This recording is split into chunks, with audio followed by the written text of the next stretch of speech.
afternoon, everyone, and welcome to BRIT Live 2026.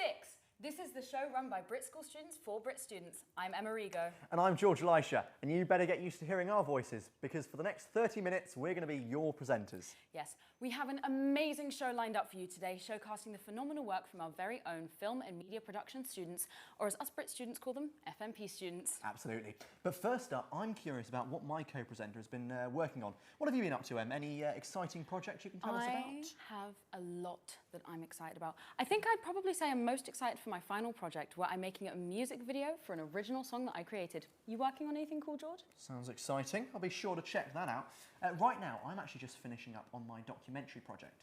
This is where I travel to a very remote part of the world to see what life is like for those so far removed from society. Wow. I think that's what makes BRIT so special, along with our creativity and the amazing projects that come out of it. Yeah, speaking of amazing projects, I think it's safe to say 2025 was not only an amazing year for BRIT School films, but also films across the world. Yes, with epic original films like Ep1 and One Battle After Another releasing with unique horrors as well, such as Sinners and Weapons. Original movies have been thriving this year. But original movies aren't the only ones making the waves in the box office. Highly anticipated movies from beloved superhero franchises such as Superman and Thunderbolts have been recapturing the hearts of the fans. Yes. Out of all of these films, Sinners was the one that topped the FMP Films of the Year poll, but sequels such as Wicked for Good were still immensely popular with the students and teachers that voted. Indeed. Speaking of students, our next segment is an interview conducted by BRIT FMP's very own Alana Pasha-Lovemore and Alfie Walton, where they interview the director and producer of the popular sequel of 2025, Zootropolis 2. Hi, I'm Alfie. Hi. And I'm Alana. Hello. And we are BRIT School students. We're both 17 years old, and the BRIT School is a free creative and performing arts school in Croydon. We've had alumni such as Adele, Ray, Tom Holland, and we're here to ask you a few questions. Oh my gosh, Yes. that sounds like an awesome school.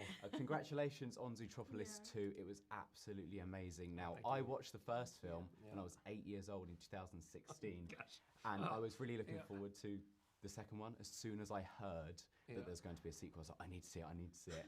How does it feel to have both created, written, directed and produced a film that has really just been fantastic and has lived up to all the expectations that myself as a 17-year-old has expected? I mean, I will say that's really kind of you to say that. You know, 700 people worked on this movie that really poured their hearts and souls into it. And the fact that it resonates for people is really a testament to all that hard work that everybody put in. I can't sort of say it enough.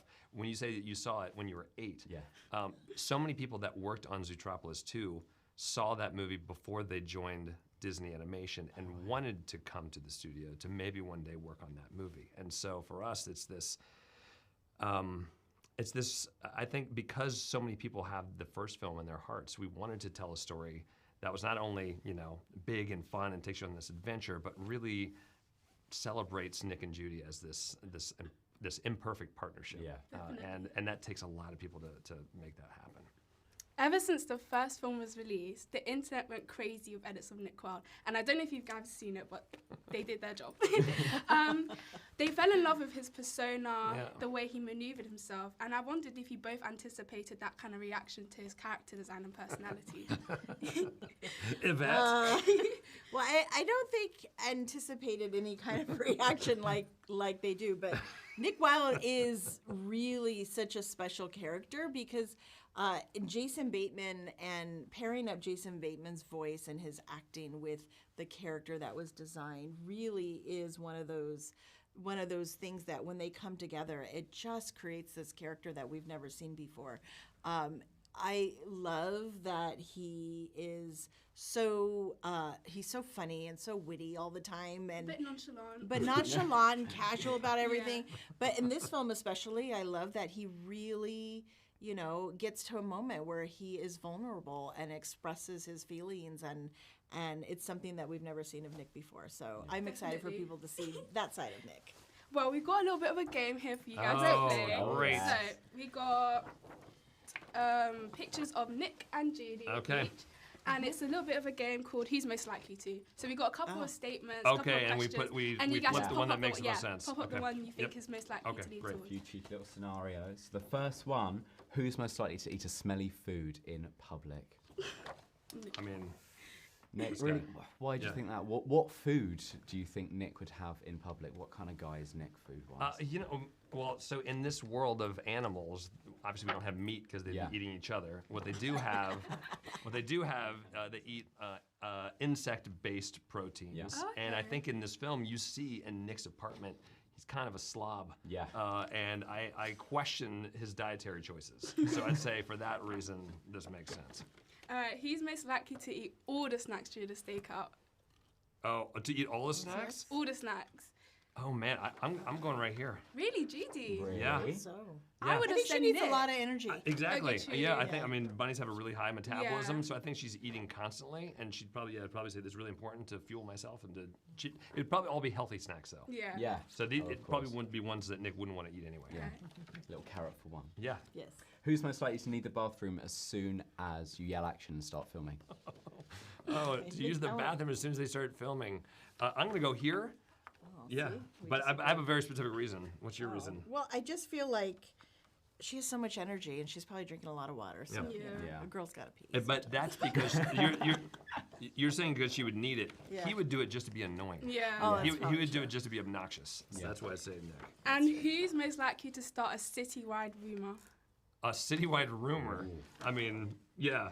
And my follow-up is, what would that rumor be? Oh, I mean, in the first film, he, is a con artist, and so I think we watched him literally con his way into getting a giant popsicle for free and then melting it down and getting people to pay for it, or getting lemmings to pay for it. So I think that was his job for 10 years. All right, thank you so much. Honestly, Yes. it was great interviewing you guys and seeing you. But yeah, thank you. Yeah, Good to thank talk you to you so much. guys. Yeah, thank you. Continued success at school. You guys seem to be in the right place. Thank you very Thank much. you for Yeah. doing this. You guys are very good at this. I know. Yeah.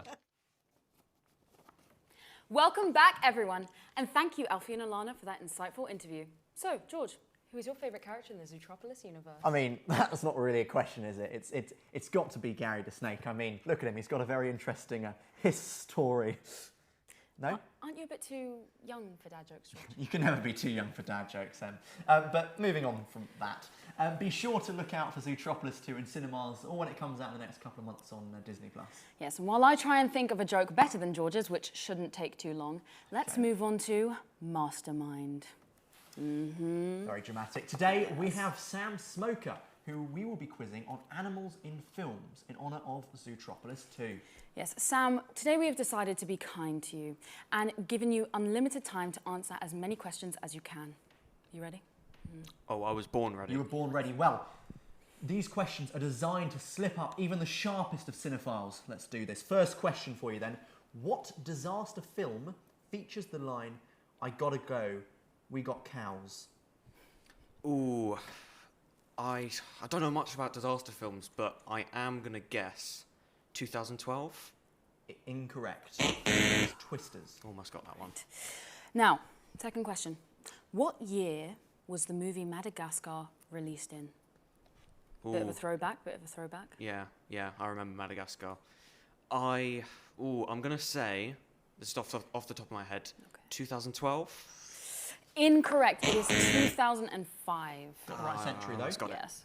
Next question for you. What is the name of Superman's dog? Ooh, Superman's dog. I remember watching Superman in cinemas, so Do I you? remember the name of the dog. I think it's Crypto the dog. Quite confident on that? I'm quite confident. You on are correct. It is Crypto. That's Yes. another point. Now, fourth question.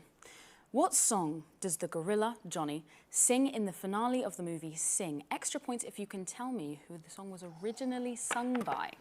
Great song. Yeah. that. Okay, I think I know this one.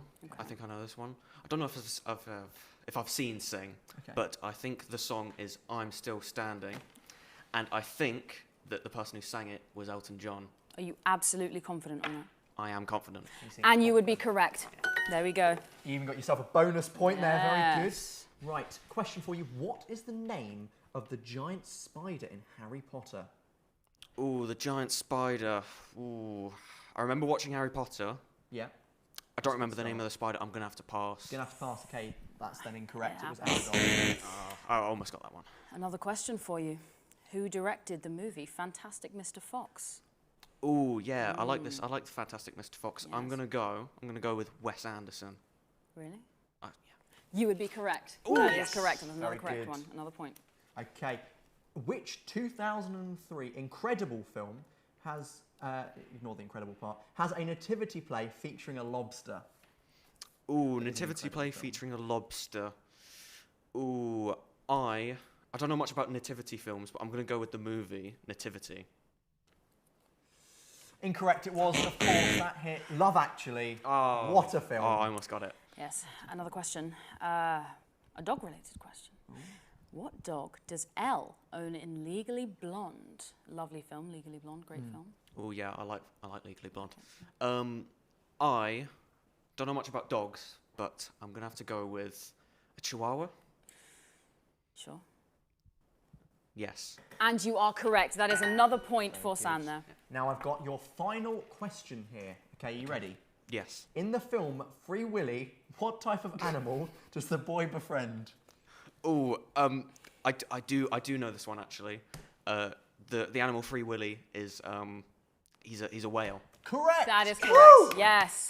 Very good. Now, that is the end of our Mastermind section. Congratulations to Sam for scoring 6 out of 10 points. Thank you, Sam. Pretty good. Now, Pretty good. I finally thought of my joke. George, here's one. Okay. What's a lawyer's favourite outfit? A lawyer's favourite outfit? I don't know, you tell me, Em. A lawsuit. Ooh. But speaking of suits, did you know that one of our producers, Alfie, always wears a suit to school? Him and many other students use BRIT's non-uniform policy as a form of self-expression. Absolutely. Which is the topic we have next up, a Year 13 FMP documentary project on BRIT School fashion made by our very own Niamh Gannon. Yes, and afterwards we have Niamh herself coming in to tell us all about it. I think literally my entire life I've been really fixated on the way I present myself. As soon as I could talk, I dressed myself, and I was always extremely, extremely stubborn. I feel like I try and keep my outfits quite childish if I can, because it's always fun. And I think your style is such an important way to showcase your personality. My identity has a big effect on what I wear, and I'd say it has a big effect on what everyone wears, because it's like how the rest of the world perceives them and how they want to be seen. I mean, my mum was always a massive inspiration. She's a style icon herself, and she'd always make it really fun to get dressed and wear funky clothes. I feel like my mum, I used to see what she would wear and then I would wear something really similar. My mum's, definitely my mum's. I loved everything my mum wore. She always loved glamour. She loved anything extravagant, long dresses, big coats. She was always very big on making sure that she looked like she was going somewhere nice. I was definitely inspired by my parents. My stepdad wears a lot of jackets like this and stuff like that. My mum wears crazy colours. I would describe it as very colourful. Okay, Pharrell in the 2000s, but I would say more masculine with feminine little tinges, like sparkly jewellery, big rings and stuff, yeah. I'd say that aspects of my identity, they've always moulded what I'm interested in. So being bisexual, I've always kind of been into queer culture and everything like that, which has always had a bit of an influence over what I wear, because I think it makes a lot of what I wear a bit more extravagant. The way we present ourselves, it's how we want to be perceived by people, so you're conscious of my identity. I think there's certain things the fact that I'm gay probably affects how I dress, because I don't want to be perceived as straight. I think my outfit bases my mood very heavily. If I don't like my outfit, I'm going to be in a bad mood. I dance now for a degree. I don't always love wearing jogging bottoms every day, because sometimes it makes me feel like I haven't put as much effort into my appearance as I like. So when I get to dress up a little bit better, there's definitely something different about it, which makes it more exciting and will make me more confident in myself. I see a much more confident person, a much more expressive person if I'm wearing something I'm feeling confident in. It makes you feel good about yourself. I think complimenting someone's style is complimenting someone's mind, and so I think it's a very highly held compliment rather than just something that's naturally about you. I feel like there's a weird internalized misogyny thing that a lot of girls have growing up, where they just decide to reject all femininity, and that was definitely me. But I've kind of realised that I can kind of shape my own femininity. I'd say my style journey's been me rejecting femininity to me allowing it to be androgyny. When you were only online in lockdown, it was our perception of how everyone dresses was really different. I like shaved my head, went a bit crazy. I had a bit of a mullet going on. I got a lot of like clapback from that, which obviously was mainly because I was in a secondary school that really didn't understand that kind of alternative style. Living in London and going to like a creative school, everyone is so unique and interesting, so I never really felt like I was going to face any judgment from it.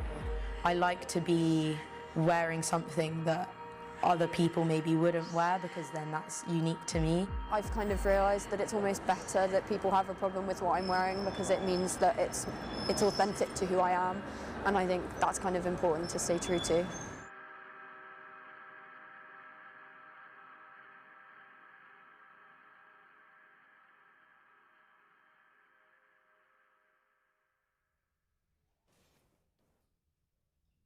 Welcome back. Neve, that was brilliant. So, thank you for coming on our show. Thank you for having me. Brilliant. It really was. I have to say, I loved seeing how everyone is able to express themselves through fashion at BRIT. Now, what I'm curious about is where did the inspiration for this documentary originate from? I've never made a documentary before, and so I wanted to really take this as an opportunity to explore something that I feel passionate about. And the concept of identity is something that's always interested me. And then I'm applying to a fashion course for uni, and so I figured it would be a really good opportunity to have something that I could add to my application for uni as well. And so I decided to explore those two ideas together. That's amazing. Now, we can all see how passionate you are about the subject. What was your favourite part of this project? I think that in a lot of my projects, I really enjoy working with a big group of people and a variety of people that wouldn't normally get to work together. And that was definitely it was something that applied to this as well. And it was such a blend of people from all different year groups and strands and everything, different schools. And so it was really fun doing that. And also just a lot of the interviews were more just they weren't really planned. It was just whenever suited the timing, and when I was with someone that I thought could add something to it, it was oh, can I just grab some footage of your outfit in a just super non-creepy way. Brilliant. And so that was one of my favourite parts. Brilliant. Amazing. Well, leading on from that, I think it's safe to say BRIT is very unique in how its students are given their complete freedom to create their own uniform. Do you think this is something that should be more common throughout other schools? I think we're really lucky at BRIT that it works so well and that it's such a accepting environment, and everyone pretty much supports one another always in everything that we do. And so it works really well, and everyone's able to really experiment and show themselves through their fashion. But I think that this isn't always the case, and in other schools it definitely would not work as well. And so I think it is a case-by-case basis, and it depends on the environment and the culture of each place where that is. Right, yeah. Okay. Now, one more thing. I'm dying to know.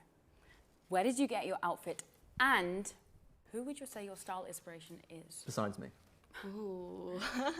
My outfit, a lot of the stuff that I wear is secondhand, it's all from charity shops and car boots. Brilliant. And then some urban is thrown in there too. But and then my style, I'm very inspired by everything that's around me and all of my friends and everything that I spend my time doing, if it's hobbies and interests and media, and just everything kind of blends into one style. Yeah, amazing. Brilliant. Well, thank you very much, Neve. It was lovely having you on the show. Yes, thank you.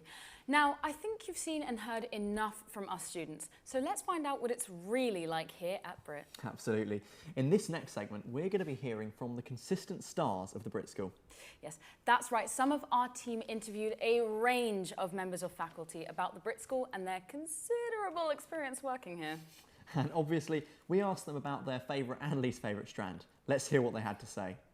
Hi, I'm Olive. And I'm Alfie. And we're the producers of BRIT Live 2026. And in this VT, we are going around the BRIT School interviewing some of their finest teachers on their story of how they joined BRIT and their life through BRIT. I've worked at BRIT for 3 months. How long have I worked at BRIT? That's a good question. This is my 9th year. Since last February. I worked at the BRIT for, I need to think about that now, worked at the BRIT for 3 months. I have worked at BRIT for 31 years. I think, yeah, 31. I have worked at BRIT since 2019, so 6 years, almost 7. My favourite thing about working at BRIT are the students and how motivated and determined they all seem to be. And they're all very, very, very talented. So I'm kind of jealous. That's why I love working here. Favourite thing?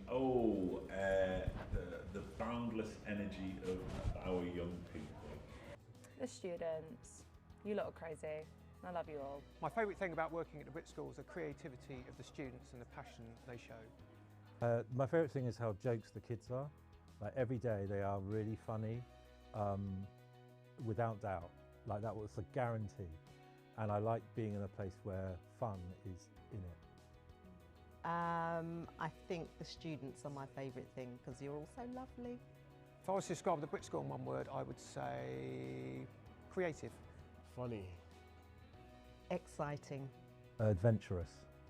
Unique. BRIT in one word.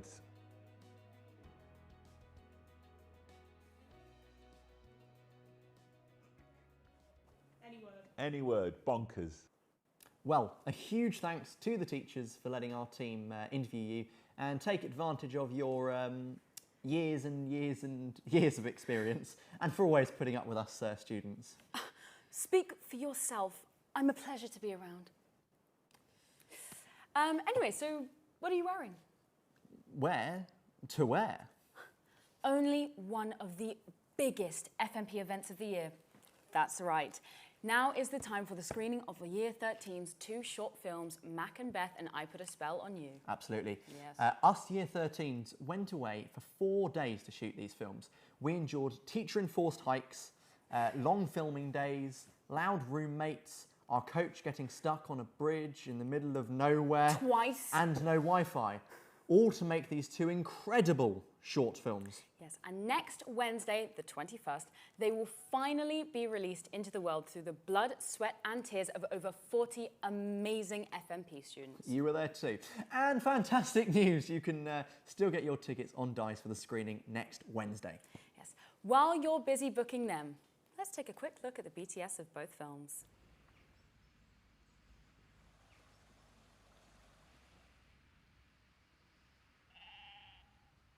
Day 1, none of the makeup's arrived. I think it's all going downhill.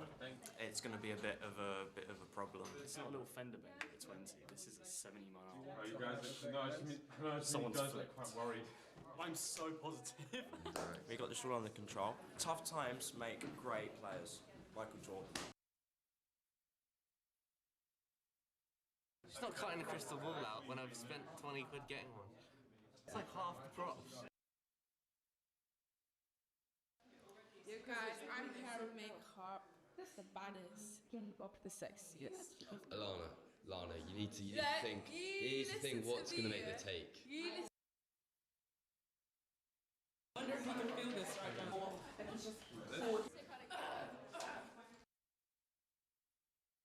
Sent a picture of that couple from Heartstopper. That is us.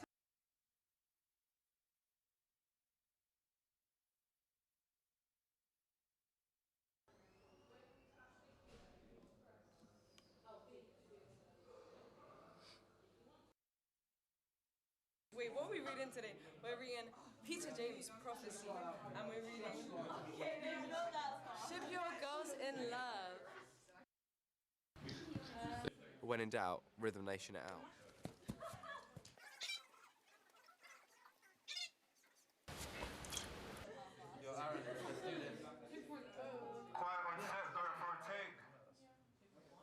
We're doing the final scene of the whole film. We are currently filling balloons up with helium. Please don't try that at home. It's No way. I think It's like working with a bunch of slow, incompetent, imbecilic amateurs. I'm Jenny, I'm the director and I wrote the script. I Put a Spell on You. It's a reality TV show about witches and warlocks who come together to try and compete to prove who's the best at their witching abilities. But really, they're being exploited by the producers, the presenter, ominous presenter, Archie Radcliffe. Just trying to make a laugh at them because they're weird and they're kooky and they're vulnerable people, which is really sad. It's a commentary on how reality TV can be kind of exploitative of vulnerable people, and I think it's bad. Obviously, some are better than others. It's different, and yeah, I just really wanted to show light on that. It's also satirical. You're supposed to have fun, but there obviously is an underlying message behind it.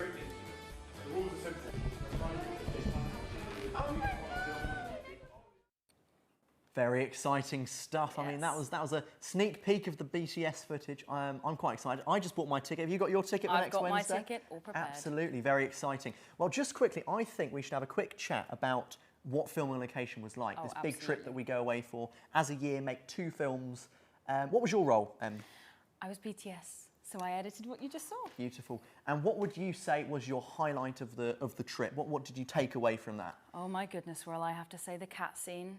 Anyone who's going to see that, reminder, you can buy your tickets now. Sneak peek. Absolutely incredible scene, very funny, lots of laughs on set. Brilliant, very good.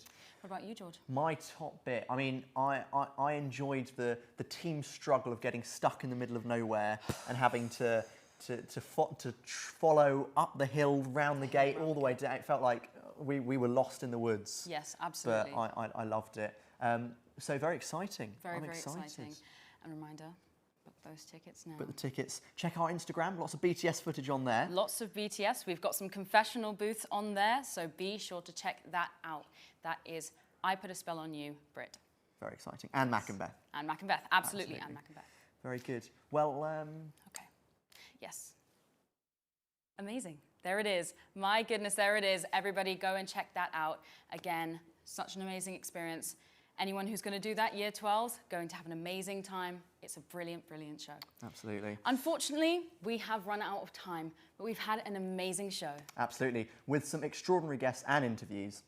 Yes, make sure you all tune in for our next broadcast and keep an eye on our socials for the latest news. I've been Emma Rigo. And I've been George Elisha. Thank you for joining us on BRIT Live. Until next time, bye.